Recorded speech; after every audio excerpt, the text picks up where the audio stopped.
चलो फ्रेंड्स, आज हम लोग समझेंगे अर्थ मूवमेंट्स एंड रिलेटेड फॉर्म्स। हमारी पृथ्वी लगातार गति करती रहती है और इसमें कई तरह के परिवर्तन होते रहते हैं। हमारी पृथ्वी में जो है जो सॉइल का फॉर्मेशन होता है या सी लेवल का फॉर्मेशन होता है, इस प्रकार के जो परिवर्तन होते हैं बहुत धीरे धीरे होते हैं, हजारों साल लगते हैं, जिसमें हमें कम पता चलता है। कुछ परिवर्तन होते हैं जो कि बहुत अचानक से हो जाते हैं, जैसे किसी वॉल्केनो का फटना, अर्थक्वेक आ जाना, सुनामी आ जाना। ये सब अचानक से होने वाले परिवर्तन हैं जो कि हमें बहुत आसानी से दिख जाते हैं। तो अर्थ मूवमेंट को हम लोग कई भागों में बांटते हैं, उसको समझते हैं कि अर्थ मूवमेंट है किस प्रकार के। तो एक तो है एंडोजेनेटिक और दूसरे होते हैं एक्सोजेनेटिक।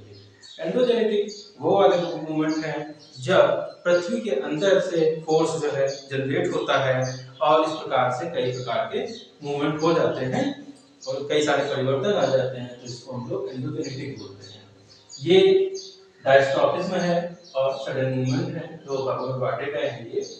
तो जो डायस्ट्रॉफिज्म है उसमें उसको फिर फर्दर जो है हम लोग कॉन्टिनेंट फार्मिंग और माउंटेन फार्मिंग बनाते हैं। तो अब ये जो कॉन्टिनेंट फार्मिंग है ये दो प्रकार से हो सकता है। एक जिसमें अपवर्ड मूवमेंट होता है, जहां पर जो महाद्वीपीय पठार है उसका हिस्सा जो है ऊपर की तरफ उठ जाए और इस प्रकार से जो है ये जब समुद्र तल से ऊपर की तरफ हिस्सा पर उठ जाता है तो वहां पर बाद में एक मैदान बन जाता है। तो इस प्रकार का जो है अपवर्ड मूवमेंट होता है, एक कॉन्टिनेंट बनता है इस प्रकार से। दूसरा तरीका ये है कि डाउनवर्ड मूवमेंट। डाउनवर्ड का मतलब है जब जो है सबसिस्टेंस हो जाए। इसका मतलब है कि जब समुद्र तल के अंदर कोई हिस्सा धंस जाता है, नीचे की तरफ चला जाता है, वहां पर जब समुद्र बन जाए तो इस प्रकार का जो मूवमेंट है वो डाउनवर्ड जो है मूवमेंट होता है। इसमें जो माउंटेन फार्मिंग की बात करते हैं तो माउंटेन फार्मिंग में एक तो है कंप्रेशन और दूसरा होता है टेंशन। कंप्रेशन का मतलब होता है जब पृथ्वी की सतह है उसके जो है उसमें दबाव पड़े और वो एक दूसरे में जो है एक दूसरे में टकरा जाए, लड़ जाए। तो इस प्रकार के जो माउंटेन होते हैं, बहुत सारे जो पर्वत बने हुए हैं वो सब इसी का उदाहरण है, चाहे आल्प पर्वत हो, हिमालय पर्वत हो, एंडीज पर्वत हो, रॉकी पर्वत हो, सब इसी के एग्जांपल हैं। ये सब जो है एक प्रकार के कंप्रेशन की वजह से ये जो पृथ्वी की सतह होती है फोल्ड हो जाती है। तो ये दो प्रकार के हो सकते हैं, एक होता है कंप्रेशन से फोल्ड माउंटेन और दूसरा टेंशन की वजह से फॉल्ट माउंटेन का फॉर्मेशन होता है।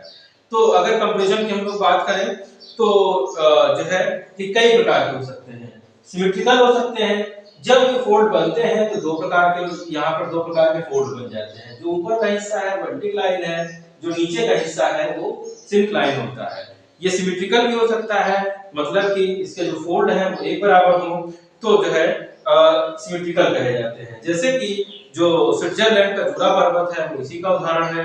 अगर हम लोग एसिमेट्रिकल की बात करें तो ब्रिटेन का पेरिनाइज पर्वत जो है इसका एग्जांपल है, जिसमें जो फोल्ड होते हैं वो एक बराबर ना होकर अलग-अलग हो जाते हैं। इसी प्रकार से जो है मोनोक्लिनर भी होते हैं। मोनोक्लिनर का मतलब होता है कि ये जो है सिर्फ एक फोल्ड बने, फिर इसके बाद ढाल की तरह एक ढाल का रूप ले ले, नीचे की तरफ चलता चला जाए। तो ऑस्ट्रेलिया का जो ग्रेट डिवाइडिंग रेंज है वो इसी का एग्जांपल है। इसके बाद बात करते हैं टेंशन की। तो टेंशन में जब कंप्रेशन और जो है टेंशन दोनों एक साथ लग रहा हो तो इस प्रकार से जो है खिंचाव की वजह से वहां पर दरार पड़ जाती है। तो अगर एक नॉर्मल दरार पड़ जाती है तो इसे नॉर्मल फॉल्ट बोलते हैं और जो है और भी कई तरह के फॉल्ट वहां पे हो जो है जनरेट हो सकते हैं। जैसे कि रिवर्स फॉल्ट होता है जिसमें एक लेयर दूसरे से खिसक के चढ़ जाए एक के ऊपर एक, तो यहाँ पर रिवर्स फॉल्ट होते हैं। उसी प्रकार से स्टेप जो है फॉल्ट होते हैं।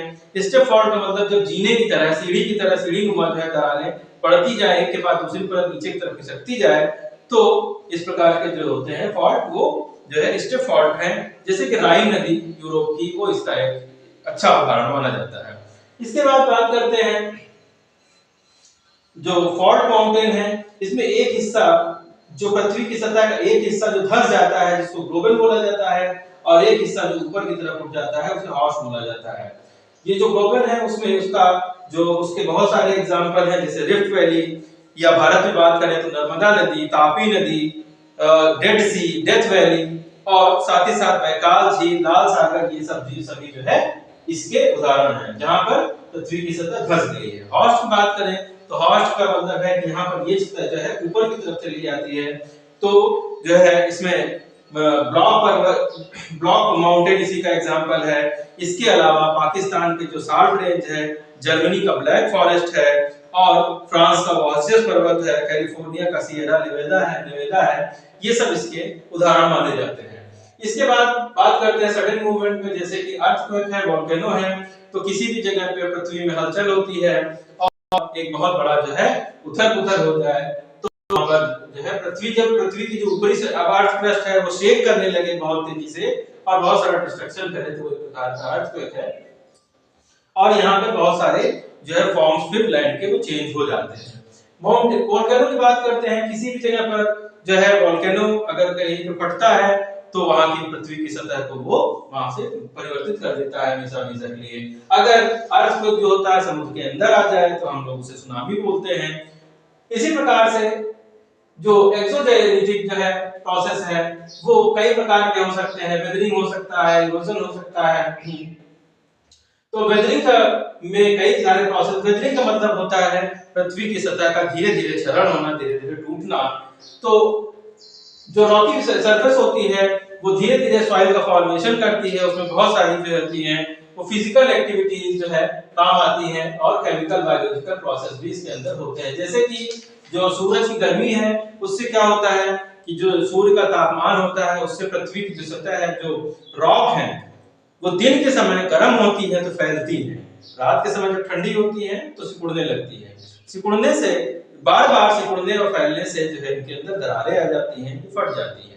फिर बाद में इनके ऊपर और भी बहुत सारी अभिक्रियाएं होती हैं, रिएक्शंस होते हैं। ये जो होते हैं जब इसके ऊपर बारिश की बूंदें पड़ती हैं तो ये छोटे-छोटे फॉर्म पे टूट जाती हैं। ये जो फॉल्ट हो गए हैं, जो यहाँ पर थोड़ी सी दरारें आ गई हैं, उसके अंदर सॉइल जो है वो जो चूरा होता है उसके अंदर जाके भर जाता है। फिर यहाँ पे मान लीजिए कोई बायोलॉजिकल एक्टिविटी होती है, कोई पॉलन गिरे, कोई सीड गिर जाता है या किसी बर्ड ने बीट की जिसके अंदर जो है पीपल या किसी तरह बरगद इस तरह किसी के पेड़ का जो है बीज है वहां पर, तो वहां पे उसको हल्की सी सॉइल मिलने पर वो वहां पर जो है जड़ें बना लेगा और धीरे-धीरे रॉक जो है क्रैक होने लगती है।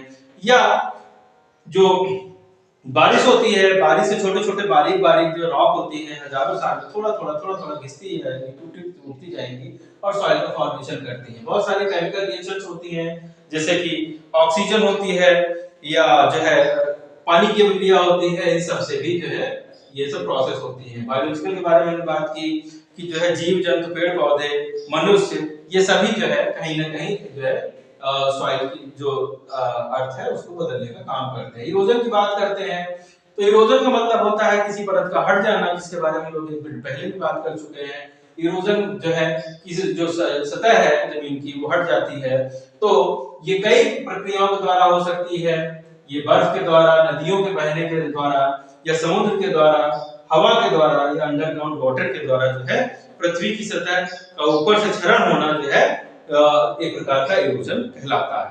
और इस प्रकार से जो हमारी लैंड फॉर्म है वो कई तरह से बदलती चली जाती है।